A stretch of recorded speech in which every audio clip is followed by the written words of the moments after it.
आइए दोस्तों, अगले पेपर पर अपन चलते हैं। राजस्थान भूगोल को लेकर जो महत्वपूर्ण प्रश्न हैं उनको लेकर अपन चल रहे थे। समस्त परीक्षाओं आरएस से लेकर रेट तक की सभी परीक्षाओं के लिए समान उपयोगी रहेगा।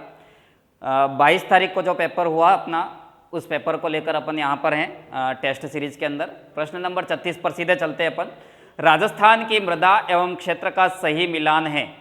राजस्थान की मृदा, देखो राजस्थान के कृषि विभाग, राजस्थान के अंदर का राजस्थान सरकार के द्वारा जो विभाजन किया गया है, रेवेरिना, नॉन कैल्सी ब्राउन, इस तरीके से मिट्टियों के प्रकार हैं। तो ज़्यादा टेंशन लेनी नहीं है, हमको यहाँ पर ध्यान रखना है कि कौन कौन सा आंसर राइट होगा। देखिए सीधे अपन बात करते हैं राजस्थान की मृदा एवं उसके क्षेत्र का सही मिलान है। तो रेवेरिना प्रकार की मृदा आपको मिलेगी गंगानगर में, जो मर्रे और डार्लिंग नदियों ऑस्ट्रेलिया के बीच के क्षेत्र को भी रेवेरिना कहते हैं। इसके बाद नॉन कैल्सी ब्राउन की मिट्टी मिलेगी आपको जयपुर और सीकर वाले क्षेत्र में, बिल्कुल ये सीकर यहाँ पर रहेगा। इसके बाद साई जेरोक्स प्रकार की मिट्टी मिलेगी आपको गंगानगर में, और जिप्सम प्रकार की मिट्टी आपको बीकानेर में मिलेगी, क्योंकि मैंने आपको बताया था हार्ड पेन पट्टी। राजस्थान के अंदर हार्ड पेन पट्टी कहाँ विस्तृत है, तो हार्ड पेन पट्टी यहाँ पर विस्तृत है बीकानेर और नागौर के बीच भूमिगत जिप्सम के जमा।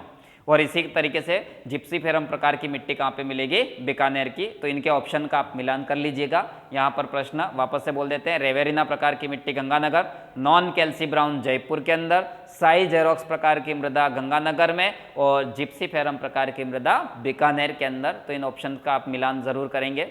नेक्स्ट बात करते हैं, राजस्थान के अंतर्गत मरुस्थलीकरण को रोकने के लिए कुछ कार्यक्रम चलाए गए थे। उसमें से एक कार्यक्रम है सूखा संभाव्य क्षेत्र विकास कार्यक्रम। दोस्तों 11 जिलों में चलाया गया था, लेकिन कब से शुरू हुआ था, 1974-75 में, 1974-75 के अंतर्गत इस कार्यक्रम को चालू किया गया था। सूखा संभाव्य क्षेत्र विकास कार्यक्रम कितने जिलों में, 11 जिलों में।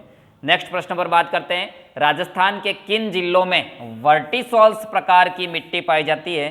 देखिए राजस्थान के मिट्टियों का वैज्ञानिक वर्गीकरण करें तो एंटीसॉल्स, एरिडोसॉल्स, इंसेप्टिसॉल्स, वर्टिसॉल्स और अल्फिसॉल्स, यानी कि 5 प्रकार की मृदाएं आपको मिलेगी, जिसमें वर्टिसॉल्स यानी कि राजस्थान में काली मिट्टी जो है वो पूरे के पूरे हाड़ौती प्रदेश में आपको मिलेगी। और इस हाड़ौती प्रदेश के अंतर्गत कौन से जिले आते हैं, तो कोटा, झालावाड़, बारां और बूंदी, बाबू जाको, बारां, बूंदी, झालावाड़, कोटा जिले इसके अंतर्गत आएंगे।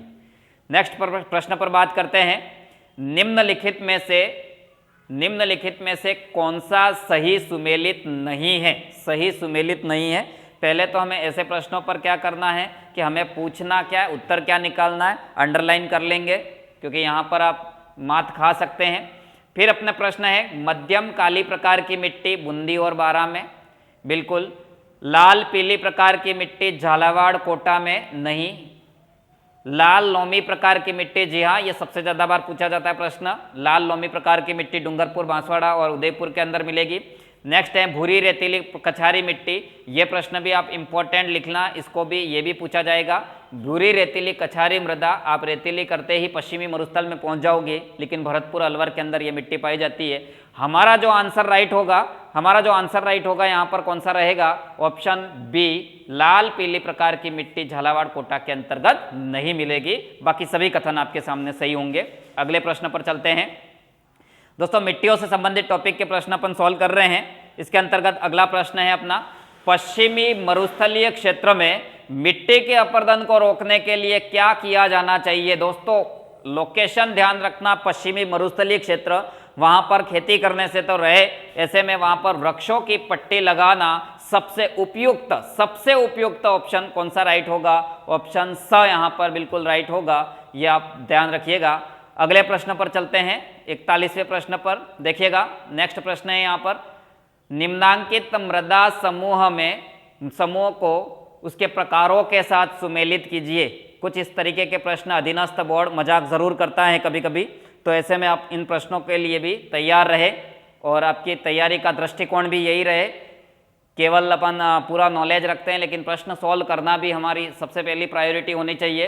तो मृदा और उसके प्रकारों की बात करें, एंटीसॉल्स प्रकार की मृदा कहाँ पर पाई जाती है, तो एंटीसॉल्स प्रकार की मृदा को कहते हैं अपन अर्धशुष्क मृदा।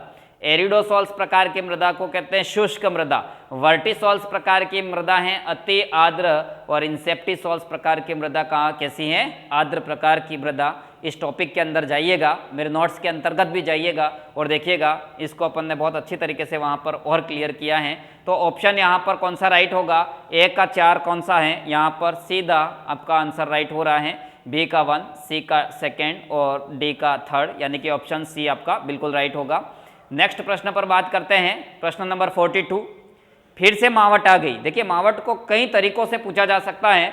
निम्नलिखित में से मावट द्वारा लाभार्थी फसल कौन सी है, मावट के द्वारा लाभार्थी फसल कौन सी है, तो कौन सी नहीं है, ठीक है ना। मावट के द्वारा कौन सी लाभान्वित नहीं होती है, तो गेहूं रबी की, क्योंकि मावट जो होती है वो शीत ऋतु में होती है और शीत ऋतु में आपके कौन सी फसल होगी, रबी की फसल होगी। और ऐसे में लाभार्थी फसल कौन सी होगी, तो सरसों भी रबी की फसल है, चना भी रबी की फसल है, लेकिन मूंगफली खरीफ की फसल है, तो मूंगफली लाभान्वित नहीं होगी क्योंकि वो उस समय में हो ही नहीं रही है। तो ऑप्शन सी यहाँ पर आपका राइट होगा, ऑप्शन सी बिल्कुल राइट होगा यहाँ पर।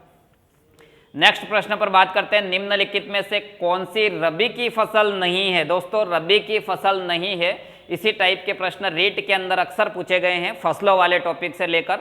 तो गेहूं रबी की फसल है, जौ भी रबी की फसल है, चना भी रबी की फसल है और बाजरा रबी की फसल नहीं है। जिनको भी पसीना आता हो ऐसे प्रश्नों पर, मैं एक बार फिर से उन सभी से निवेदन करूंगा कि आपको याद रखना है केवल रबी की फसलें। रबी की 4-5 फसलें याद रखेंगे, बाकी सारी फसलें कैसी हो जाएगी, खरीफ की फसलें हो जाएगी। तो तैयारी का तरीका भी थोड़ा स्मार्ट बनाइएगा आप अपने आप को। केंद्रीय शुष्क बागवानी अनुसंधान संस्थान कहाँ पर है, तो केंद्रीय शुष्क बागवानी अनुसंधान संस्थान आपको सीधा प्रश्न पर उत्तर पे ले जाते हैं, कहाँ पर रहेगा, बीकानेर के अंतर्गत रहेगा। अगला प्रश्न है दोस्तों, इस टाइप का प्रश्न पूछा गया है, सीधा मैंने परीक्षा से उठाया है, पूर्व की परीक्षाओं से इस प्रश्न को उठाया है। राजस्थान में 1980-81 से 2015 तक के 35 वर्षों के दौरान किस फसल के उत्पादन में सर्वाधिक वृद्धि हुई, तो तोरिया और सरसों, ये तिलहन फसलें हैं। और राजस्थान को इसीलिए पीला प्रदेश या सरसों का प्रदेश कहा जाता है, क्योंकि सर्वाधिक विकास जो हुआ है फसलों के अंतर्गत उत्पादन में, वो सर्वाधिक वृद्धि कौन सी फसलों में हुई है, ऑप्शन स, तोरिया और सरसों के अंतर्गत। नेक्स्ट प्रश्न पर बात करते हैं, निम्नलिखित फसलों में किसे प्रादेशिक भाषा में नरमा कहा जाता है। दोस्तों, नरमा कपास की किस्म है, नरमा अमेरिकन कपास, ये कपास की क्या रहेगी, महत्वपूर्ण किस्म रहेगी, जिसमें नरमा कपास बीकानेर के अंतर्गत पैदा की जाती है। कक्षा 8 की किताब में इसको दिया गया है, तो आप सभी ध्यान रखेंगे। लेवल 1, लेवल 2, CET, RS जितनी भी परीक्षाएं हैं वो सभी ध्यान रखेंगे, इस टाइप का प्रश्न आपके बन सकता है। नेक्स्ट बात करते हैं, असत्य कथन। इस टाइप के प्रश्न इसलिए मैंने ज़्यादा लिए क्योंकि इन प्रश्नों के माध्यम से आपका पूरा टॉपिक क्लियर होगा। तो प्रश्न नंबर अगला है 47, कौन सा कथन असत्य है, तो प्रश्न नंबर है यहाँ पर ऑप्शन है, यांत्रिक कृषि गंगानगर जिले में प्रचलित है। जी हाँ, राजस्थान के अंदर सूरतगढ़ गंगानगर जो है वो एशिया का सबसे बड़ा कृषि फार्म के नाम से प्रचलित है, ध्यान रखिएगा। नेक्स्ट है, आर्द्र दक्षिण पूर्वी मैदान सोयाबीन की खेती के लिए प्रसिद्ध है, बिल्कुल बारा, झालावाड़, कोटा वाला क्षेत्र। इसके बाद माही कंचन राजस्थान में चावल की उच्च उत्पादकता देने वाली किस्म है।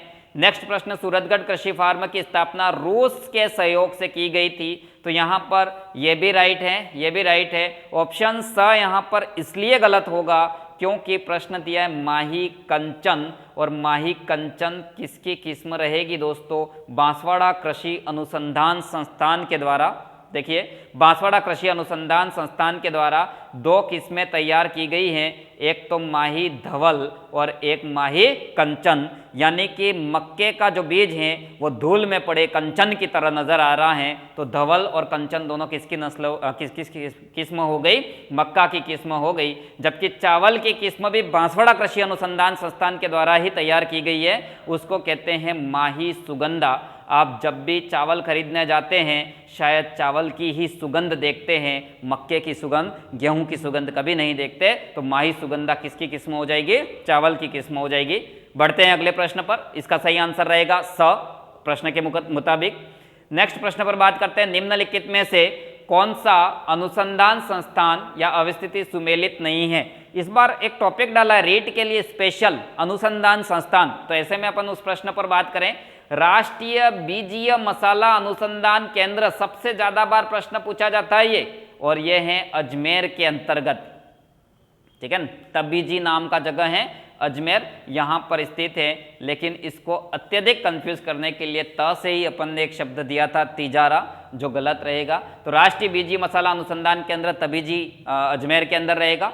केंद्रीय शुष्क क्षेत्र अनुसंधान संस्थान काजरी, काजरी की स्थापना कहाँ पे है? जोधपुर में, कोई दिक्कत नहीं है। यहाँ पर 48वें प्रश्न का अगला ऑप्शन है स, राष्ट्रीय सरसों अनुसंधान केंद्र सेवर में, बिल्कुल 1993 के अंदर स्थापित है, 1993 के अंदर स्थापित है। फिर राष्ट्रीय शुष्क क्षेत्र उद्यानिका संस्थान बिछवाल बीकानेर के अंदर स्थापित है। दोस्तों शेष तीनों ऑप्शन अपने राइट हैं, लेकिन यहाँ पर ऑप्शन नंबर 1 आपको कह रहा है राष्ट्रीय बीजी मसाला अनुसंधान केंद्र, तो ये प्रश्न अपना यहाँ पर, इस प्रश्न का आंसर जो सुमेलित नहीं है उस हिसाब से कौन सा होगा? अ आंसर राइट होगा। नेक्स्ट प्रश्न पर बात करते हैं। अगला प्रश्न है यहाँ पर जनगणना 2011 से संबंधित। जनगणना में आपके साक्षरता दर और लिंगानुपात और जनघनत्व, ये 3 पॉइंट सबसे इंपॉर्टेंट रहेंगे। तो 2011 की जनगणना के अनुसार, 2011 की जनगणना के अनुसार राजस्थान के अंतर्गत जिलों को सुमेलित कीजिए, यानी कि यहाँ पर राजस्थान की जनगणना के अनुसार लिंगानुपात की बात की गई है, ठीक है। किसकी बात की गई है दोस्तों? लिंगानुपात की बात की गई है। और लिंगानुपात में देखिएगा किसका लिंगानुपात सबसे ज्यादा है। उसके लिए मैं हमेशा एक ट्रिक बता रहता हूं आपको, डूरा पाप याद रखना है हमको। क्या याद रखना है? डूरा पाप, यानी कि डूंगरपुर सबसे ज्यादा लिंगानुपात है, फिर राजसमंद के अंदर, फिर पाली के अंदर, और फिर प्रतापगढ़ के अंदर। यानी कि यहाँ पर ऑप्शन ए का राइट होगा 4, यानी कि 2 पे अपन को टिकना है। बी का 1, यानी कि यहाँ तक भी कोई दिक्कत नहीं है। पाली का यहाँ पर क्या हो जाएगा? 3 हो जाएगा। ऑप्शन सेकंड यहाँ पर क्या रह जाएगा? बिल्कुल राइट रहेगा। डूरा पाप, डूंगरपुर, राजसमंद, पाली और प्रतापगढ़ के अंदर लिंगानुपात सबसे ज़्यादा है। एक बात और भी एडिशनल आप ध्यान रखेंगे कि डूंगरपुर में लिंगानुपात में सबसे ज़्यादा गिरावट भी हुई है। डूंगरपुर में 1022 था पहले, और 28 अंकों की गिरावट के साथ 994 लिंगानुपात अभी राज्य में भले फर्स्ट नंबर पर हैं, लेकिन सबसे ज़्यादा 28 अंकों की गिरावट भी कहाँ पे हुई? डूंगरपुर में ही हुई है। नेक्स्ट प्रश्न पर बात करते हैं, प्रश्न नंबर 50। अगला प्रश्न हमें कह रहा है राजस्थान की जनगणना के अनुसार राजस्थान में ग्रामीण जनसंख्या का प्रतिशत लगभग कितना है? तो ग्रामीण जनसंख्या यानी कि शहरी जनसंख्या हमारे यहाँ पर लगभग 24.9% शहरी जनसंख्या है और 75.1% जनसंख्या ग्रामीण है। ऐसे में हमारा सही आंसर कौन सा हो जाएगा? ऑप्शन सी 75.1%, यानी कि 10% सबसे ज़्यादा ग्रामीण जनसंख्या हो जाएगी। आगे बात करते हैं सुमेलित कीजिए। फिर से प्रश्न है सुमेलित कीजिए। इसका एक ऑप्शन यहाँ पर नीचे की ओर जा रहा है, अपन उसको यहाँ ऊपर ले आते हैं। डी पे लिखा है अलवर, और अलवर का यहाँ पर लिखा है 595, सामने 595। तो दोस्तों इस प्रश्न पर अपन वापस से चलें। देखिएगा यहाँ पर जयपुर जब दो अल, यानी कि सुमेलित कीजिए में जनघनत्व से संबंधित बात आती है, और हमको याद रखना है जब दो अल। क्या याद रखना है? जब दो अल। जयपुर, भरतपुर, दौसा और अलवर इन जिलों में सबसे ज़्यादा जनघनत्व है। तो जयपुर में सबसे ज़्यादा 595, भरतपुर में 503, जब दो, दौसा के अंदर 476 और अलवर के अंदर 438 राइट होगा। इसको ऑप्शन के अंतर्गत भी आप मिलान करेंगे, ऑप्शन के अंदर भी मिलान करेंगे तो ऑप्शन के अंतर्गत आप देखेंगे, देखिएगा हमारे सामने यहाँ ऑप्शन है। ऑप्शन 1 का राइट हो जाएगा 4, तो यहाँ 3 सही आ रहे हैं। इसके बाद 2 का हो जाएगा 1, यानी कि 2 पे अपन ठहरे हुए हैं। इसके बाद दौसा का हो जाएगा सेकंड, ठीक है, सेकंड ठहरे हुए हैं। और इसके बाद यहाँ पर हो जाएगा दौसा का, इसके बाद अलवर का थर्ड। तो ऑप्शन स राइट होगा। यहाँ पर थोड़ी सी प्रिंटिंग मिस्टेक है, दोनों में 2 डाल दिया है, ठीक है, एक में यहाँ पर 3 डालना चाहिए था। तो ऑप्शन यहाँ पर राइट हो जाएगा, स ऑप्शन आपका बिल्कुल राइट हो जाएगा। एक बार फिर से मिलान देख लीजिएगा। नेक्स्ट बात करते हैं प्रश्न नंबर 52। जनगणना 2011 के अनुसार राजस्थान में किस जिले की ग्रामीण साक्षरता दर सर्वाधिक है? दोस्तों इस तरीके के प्रश्न जरूर आप ध्यान रखेंगे, सीधे फैक्ट पर ये प्रश्न होते हैं। जन जुझनू इसका सही आंसर रहेगा।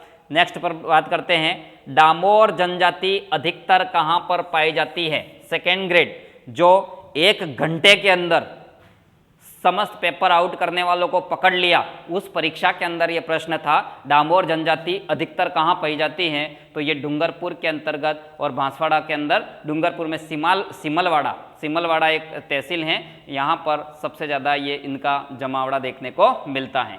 नेक्स्ट प्रश्न पर बात करते हैं, निम्नलिखित में से कौन सा राजस्थान राज्य का एकमात्र विशेष रूप से कमजोर या असुरक्षित जनजातीय समूह है, तो कमजोर या असुरक्षित जनजातीय समूह किसको श्रेणी में किसको रखा गया है, सहरिया जनजाति, जो बारां जिले के अंतर्गत आपको मिलेगी। नेक्स्ट प्रश्न पर बात करते हैं, राजस्थान में के संदर्भ में कौन सा विकल्प सही सुमेलित है, ये प्रश्न पूछा है, ध्यान रखिएगा। सबसे अधिक जनसंख्या वाला जिला दोस्तों जयपुर है, सबसे अधिक जनसंख्या कौन से जिले में है, जयपुर के अंदर। आगे प्रश्न पर बात करते हैं, अगले प्रश्न पर बात करते हैं, सबसे कम जनसंख्या वाला जिला कौन सा रहेगा, तो जैसलमेर रहेगा दोस्तों, यहां पर भी आपको ध्यान रखना है, जयपुर नहीं है। नेक्स्ट, सबसे कम साक्षरता दर वाला जिला जालोर, बिल्कुल जालोर जिले के अंदर सबसे कम साक्षरता होते हुए भी अत्यधिक पेपर आउट करवाते हैं ये लोग, तो सबसे कम साक्षरता दर वाला जिला कौन सा हो जाएगा, जालोर। बुद्धि लब्धि ज़्यादा लगती है इनकी, ठीक है, तो ध्यान रखिएगा, ये जालोर राइट है हमारे लिए, ठीक है। तो जालोर पे भी प्रश्न बनाना ज़रूरी था क्योंकि काफ़ी प्रसिद्ध हैं ये अभी, ठीक है। नेक्स्ट प्रश्न पर बात करते हैं, सबसे अधिक साक्षरता दर वाला जिला कौन सा है, तो सबसे अधिक साक्षरता दर वाला जिला भी जयपुर, कोटा, ये सीकर, ये सबसे ज़्यादा रहेंगे, लेकिन हमारा ऑप्शन हमें यहाँ पर राइट कौन सा करना है, ऑप्शन राइट करना है, सबसे कम साक्षरता दर वाला जिला कौन सा हो गया, जालोर हो गया। नेक्स्ट प्रश्न पर बात करेंगे, यहाँ पर आगे से हिस्ट्री के प्रश्न जो बहादुर जी ने आपको सॉल्व करवा दिए हैं, तो इसी तरीके से अगले पेपर के बाद अपन फिर से मिलते हैं। तब तक आप अपनी तैयारी को और ज़्यादा मजबूत करिएगा, आप अपने इस ऐसे ऑप्शन के माध्यम से आप अपने पूरे टॉपिक को कवर करने की कोशिश कीजिएगा। बहुत बहुत शुभकामनाएं, धन्यवाद।